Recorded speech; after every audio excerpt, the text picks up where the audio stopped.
Today we are going to update the firmware of your Netgear AC750 using the Netgear support website.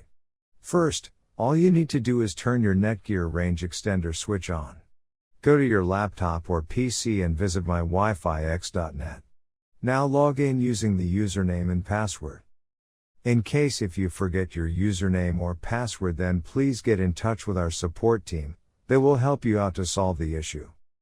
Once you are logged in successfully, the extender will automatically check for a new firmware. Before heading ahead into the video, in case you are facing any issue with your Netgear Range Extender device, get in touch with our Netgear experts. Firmware update available, and then click on the firmware update link.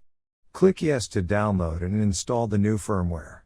Be patient as the process might take a couple of minutes depending on your network speed. Once finishes, the extender will reboot itself and all your devices will be disconnected. Connect your device and enjoy the extended network. Return to my Wi-Fi EXT website and log in to make sure everything is working fine.